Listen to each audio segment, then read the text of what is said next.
She called me below her level at dinner, so I paid the bill and walked away. She didn't know I could hear her. Her voice was soft, but the words were sharp. Everyone at the table laughed like it was harmless. I didn't argue. I didn't react. I just made one quiet decision that changed how that night ended, and who walked away with control. My name is Adrian Hayes, and I'm 34 years old. I'm a freelance architect specializing in sustainable design. Not the flashiest career, but it's meaningful work that pays well enough that I live comfortably in Portland without the stress of corporate life. I'd been seeing Natalie for about 5 months. We met through a mutual friend at a gallery opening.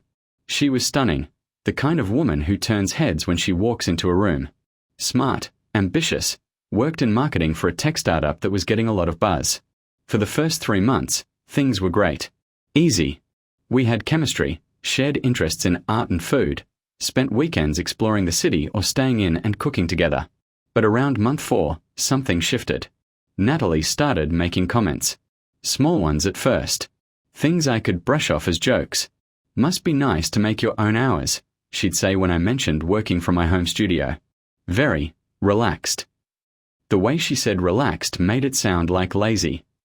Or when her friends asked what I did, Adrian's an architect. Freelance. So basically he works when he feels like it. Again, delivered with a smile. But the edge was there. I noticed she never invited me to work events. Never suggested I meet her colleagues. When I asked about it, she'd say, "Oh, you'd be so bored. It's all tech talk and startup nonsense." But I'd see the photos on Instagram later. Her and her co-workers at nice restaurants, rooftop bars, company retreats in wine country. I wasn't included in that part of her life. Still, I told myself I was being sensitive, reading too much into things. Natalie was ambitious and driven. That was one of the things I liked about her. Maybe she just needed to keep work and personal life separate. Then came the dinner. Natalie's company was celebrating a major funding round. Big venture capital investment. Her boss was taking the core team out to celebrate at Cascadia, this upscale restaurant downtown known for its tasting menu and wine pairings. They said we could bring partners, Natalie mentioned casually on Tuesday. The dinner's on Friday. You should come. You sure? I asked, surprised. This was the first time she'd invited me to anything work-related. Yeah, why not? It'll be fun. Just, maybe wear your nice suit. The way she said it made me pause. I was planning to. It's a nice restaurant. I know, I just mean, you know how tech people are. They judge everything. First impressions matter. Natalie, I know how to dress for a nice dinner. Of course you do. I'm just saying. But she wasn't just saying. She was worried about how I'd look, how I'd reflect on her. I should have caught that red flag. Should have paid attention to the anxiety in her voice. But I didn't. Friday came. I wore my best suit, charcoal grey, tailored, expensive. I'd invested in good clothes specifically for client meetings and nice occasions. I looked professional. We met at the restaurant. Natalie was already there with 3 colleagues, her boss Derek, and 2 other team members, Michelle and Jason. Adrian. Natalie said brightly, kissing my cheek. Everyone, this is Adrian. Adrian, this is Derek, Michelle, and Jason. Handshakes all around. Derek had that tech executive look, expensive casual clothes trying to look effortless, probably cost more than my suit. Michelle was friendly, warm smile. Jason barely looked up from his phone. We were seated at a large table. Natalie positioned herself between Derek and Michelle. I ended up next to Jason and across from Michelle. Not next to Natalie. Interesting. The meal started well enough. Conversation flowed. They talked about the funding, their growth plans, hiring strategies. I listened, asked intelligent questions, contributed when relevant. So Adrian, Natalie said you're an architect. Michelle asked. I am. I specialize in sustainable residential design. That's cool. Like eco-friendly houses. Exactly. Passive solar design, reclaimed materials, energy efficiency. Helping clients build homes that minimize environmental impact. That's really interesting, Michelle said genuinely.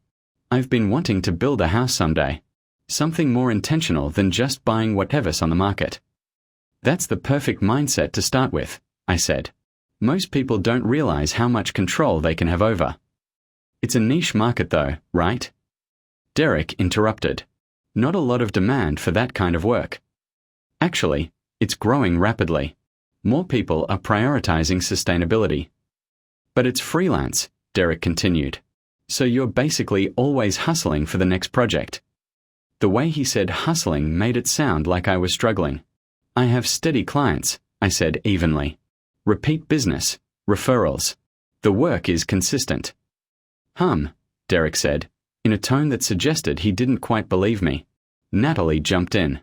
Adrian does really well. He's very talented. But the way she said it sounded defensive. Like she was making excuses for me. The meal continued. More wine. More conversation about their company. We are hiring like crazy right now, Jason said. Derek's trying to build out the team before we launch the new product. Salaries are insane, Michelle added. Like, way more than any of us thought would be making at this stage. That's the VC money, Derek said. When you've got investors believing in your vision, you can afford to bring in top talent. What's your team size now? I asked. 12, Derek said. But we'll be at 30 by end of year. All senior level people. We are not messing around with junior hires. We need people who can hit the ground running. The implication was clear. Serious people with serious careers. Not freelancers working from home studios. I felt Natalie tense beside me. Well, across from me, since we weren't actually sitting together. Adrian's been published in Dwell magazine, Natalie said suddenly. And Architectural Digest featured one of his projects last year. Ich glänzte hier. I hadn't mentioned those things because they felt like bragging. But apparently, she felt the need to defend my credibility. That's impressive, Michelle said. It's a tough industry to break into, Derek said. All that competition, everyone trying to make a name for themselves. I'm not trying to make a name for myself, I said calmly. I'm just trying to do good work. Right, but in freelance, you're always at the mercy of the market. One bad quarter and you're scrambling. That hasn't been my experience. Yet, Derek said with a knowing smile. Just wait till a recession hits. Freelancers are always the first to feel it. I didn't respond. What was the point? Derek had clearly decided I was beneath him, and nothing I said would change that. Natalie was quiet. Too quiet. The dinner progressed. More wine. Dessert. The conversation shifted to vacation plans, favorite restaurants, weekend activities. We are thinking about Cabo for the holidays, Michelle said. 4 of us from the office are going together. Should be amazing. We went to Tulum last year, Jason said. Stayed at this incredible resort. Private beach, infinity pool, the works. I've always wanted to go to Tulum, Natalie said. It looks so beautiful. You should come next time we go. Michelle said. We are already planning another trip for spring. That would be fun, Natalie said, and I noticed she didn't include me in that enthusiasm. At some point, the check came. Derek grabbed it immediately. Company card, he announced. This one's on the VCs. Everyone laughed. Thank you so much for including us, Natalie said. This has been wonderful. Of course, Derek said. You're part of the family now. Both of you. The way he said both of you, while looking only at Natalie, made it clear I was an afterthought. We lingered for a bit. More wine. More conversation. I noticed Natalie laughing harder at Derek's jokes, leaning in when he talked, engaged in a way she hadn't been all evening when I was speaking. Then it happened. I'd gotten up to use the restroom. When I came back, I was walking through the restaurant toward our table when I heard voices. Our table was around a corner, partially hidden by a decorative screen. I heard Natalie's voice clearly. I know. But what was I supposed to do? He doesn't exactly have a normal career. Derek's voice. Hey, no judgment. But you've got to think about your future. Where you're going. Who's going with you? I just feel like... Natalie paused. Like we are operating at different levels. You know. Michelle's voice. Different levels how? He works from home. He doesn't have a team. He doesn't have growth potential. It's just him doing his little projects. His little projects, Jason repeated, and they all laughed. I stood there frozen, just around the corner, completely hidden from their view. I'm not saying he's a bad guy, Natalie continued. He's sweet. He's talented in his way. But when I look at where I'm going, where we are going as a company, I just don't see him fitting into that life. So what are you going to do? Michelle asked. I don't know. Maybe I need to think about what I really want. If I'm being honest, he's probably below my level. Silence. Then laughter. All of them. That sounds harsh, Natalie added quickly. But it's true. I'm moving up. He's staying the same. That's just reality. You deserve someone who matches your ambition, Derek said. Someone who's on your trajectory. Exactly, Natalie said. Thank you. I'm glad you get it. I stood there for maybe 10 seconds more, processing, feeling something cold settle into my chest. Not anger. Something calmer than anger. Clarity. Then I walked back to the table. Everyone looked up, smiling, like nothing had happened. Like they hadn't just been discussing how I was beneath Natalie's level. I sat down, picked up my wine glass, took a sip. Everything okay? Natalie asked. Fine, I said. The conversation continued around me. I didn't participate, just observed. Watching Natalie laugh with her colleagues. Watching Derek touch her arm when he made a point. Watching her lean into the conversation like this was where she belonged. Without me. After about 20 minutes, people started gathering their things to leave. This was so fun, Michelle said. We should do it again soon. Definitely, Natalie agreed. Thank you again, Derek. Anytime, Derek said. My team is my family. We take care of each other. We all stood. Started moving toward the door. That's when I made my decision. Actually, I said calmly, I need to take care of something. You all should go ahead. Natalie looked at me confused. What do you need to take care of? Just something with the check. I'll be right out. But Derek already paid. I know. Just give me a minute. Natalie looked uncertain but followed the group toward the exit. Okay. I'll wait outside. Sure, I said. I watched them leave. Waited until they were fully out of the restaurant. Then I walked to the manager station. Excuse me, I said. Table 12. The party of 5 that just left. Yes, sir. The check was paid on a corporate card. That's correct. I'd like to settle it privately instead. Put it on my card. Refund the corporate card. The manager looked confused. Sir, it's already been processed. I understand, but I'm asking you to reverse that charge and put it on my personal card. Is that possible? Well, yes, technically. But may I ask why? Personal reasons. How much was the total? $847. I didn't flinch. Perfect. Here's my card. The manager processed the reversal and charged my card. Handed me the receipt. Thank you, I said. Then I took out my phone and texted Natalie. I'll get my own ride home. Enjoy your evening. I walked out the side exit, got in my car, and drove home. My phone started ringing before I even got on the highway. Natalie. 5 calls in 10 minutes. Then texts. Where did you go? What happened? Why did you leave? Call me please. I didn't respond. When I got home, I poured a glass of scotch, sat on my deck overlooking the city, and finally texted her back. I paid the bill. All $847. Tell Derek his corporate card was refunded. Dinner's on me. 3 minutes later, my phone rang. Natalie. I answered. Adrian, what the hell? Why would you do that? Because I don't accept charity from people who think I'm below their level. Silence. You heard that.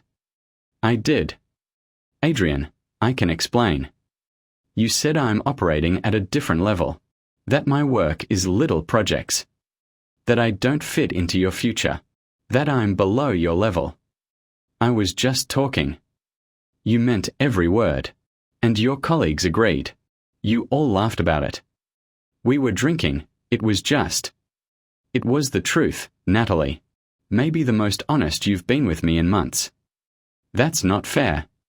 What's not fair is stringing me along while you figure out if I'm good enough for your new life. What's not fair is being embarrassed by what I do. What's not fair is treating me like an accessory you're not sure matches your outfit. I never treated you like that. You absolutely did. And tonight confirmed it. So I paid the bill.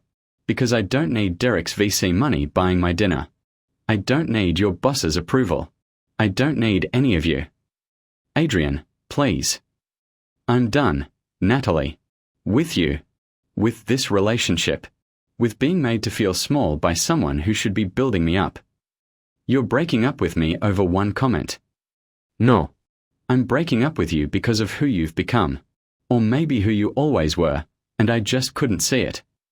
This is insane. Is it? Because here's what's insane. I'm a successful architect. I've been published in major design magazines. I own my home outright. I have zero debt. I make more in a year than Derek probably pays most of his team. But none of that mattered to you, because I don't have a fancy title or a company logo on my business card. You make more than, wait, what?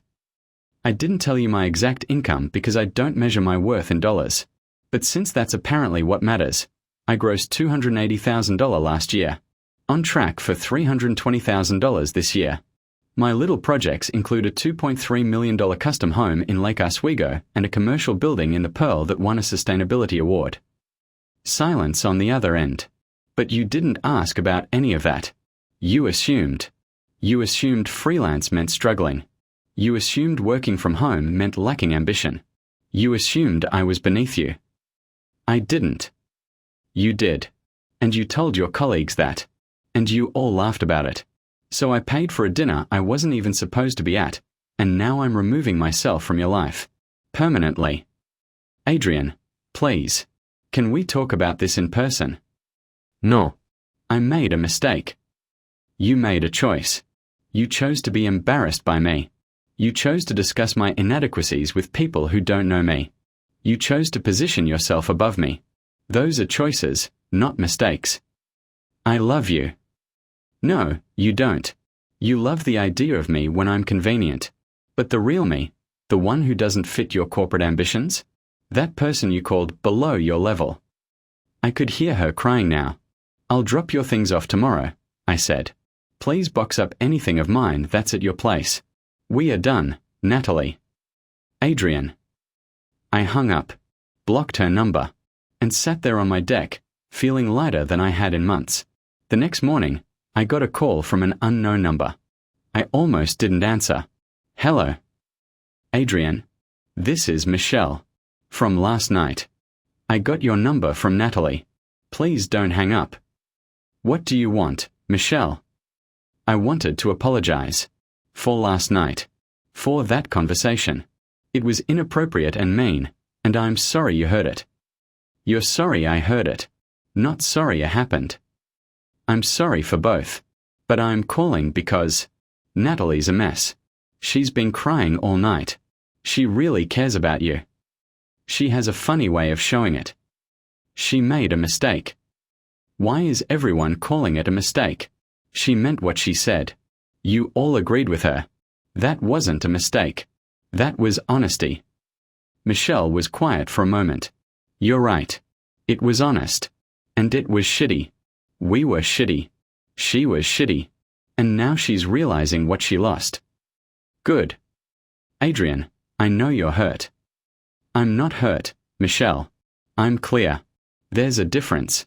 I spent 5 months with someone who was embarrassed by me, who didn't think I was good enough. I'm not going to spend another minute trying to prove my worth to someone who should have seen it from the beginning. She sees it now. Too late. I hung up. Over the next week, Natalie tried everything. She sent flowers to my studio with a card that said "I'm sorry. I was wrong about everything. Please talk to me." I donated the flowers to a nursing home. She sent emails. Long ones. Explaining. Apologizing. Begging. I didn't read past the first line. She showed up at my studio. I didn't answer the door. She contacted mutual friends. They all told her the same thing. He's moved on. Leave him alone. Then, about 10 days after the dinner, I got a text from Derek. Adrian, this is Derek from Natalie's team. I owe you an apology. What we said that night was disrespectful and out of line. I let my ego get in the way of seeing you clearly. I am sorry. I stared at the message for a long moment. Then I replied, I appreciate the apology, but it doesn't change anything. The damage is done. I hope you and your team continue to succeed. His response came quickly. For what it's worth, Natalie's not the same since you left. She really loved you. My response, she loved the version of me she thought she could fit into her life. That's not love. That's convenience. He didn't reply after that. A month later, I was having coffee with my friend Marcus when he brought it up. So I heard Natalie's been asking about you. And she wants to know if you're seeing anyone. Not her business. That's what I told her. But man, she's really broken up about this. Marcus, she called me below her level. In front of her colleagues. While I was at the same dinner. Those aren't words you say about someone you respect. I know. You're right. It's just, she seems genuinely sorry. Sorry she got caught. Sorry I heard. Sorry she lost someone who was actually good for her. But not sorry enough to have treated me with respect in the first place. Marcus nodded. Fair enough. You seem good though. Like really good. I am good. Better than I was with her. And I meant it. Because here's what I learned from that night. You can't make someone see your worth if they're determined not to look. You can't convince someone you're on their level if they've already decided you're beneath them. And you shouldn't have to. Natalie wanted someone who looked good on paper. Someone with a title and a team and a corporate trajectory. I wanted someone who saw me. The real me. And valued that. We wanted different things. The only difference is, I had the self-respect to walk away when I realized it. 2 months later, I ran into Michelle at a coffee shop. Adrian, she said, looking uncomfortable. Michelle. How have you been? Good. Really good. That's great. Look, I don't want to overstep, but I feel like I should tell you something. Okay. Natalie quit. She left the company 2 weeks ago. Why? She said it wasn't what she thought it would be. That the culture was toxic. That Derek was manipulative and the whole team dynamic was unhealthy. I didn't say anything. She realized that night, that dinner, she wasn't surrounding herself with good people. And she lost a good person because of it. That's unfortunate for her. Adrian, she's different now. She's been in therapy. Working on herself. She really does regret everything. I believe she does. But regret doesn't undo damage, Michelle. And it doesn't obligate me to give her another chance. I know. I just thought you should know. I appreciate that. But I've moved on. Michelle nodded. You look happy. I am. And I was. Because that night at Cascadia, when I heard those words, below my level, I made a choice. I could have confronted her. Could have made a scene. Could have called her out in front of everyone. But I did something better. I paid the bill. I walked away. I took control of the narrative. And I never looked back. She didn't know I could hear her. But I did. And that one overheard conversation gave me the clarity I needed to end something that was slowly killing my self-respect. Some people will never see your worth. And that's okay. Because their blindness doesn't diminish your value. It just reveals theirs. She called me below her level at dinner. So I paid the bill and walked away. And in doing so, I proved something important. I was never below her level. She was below mine.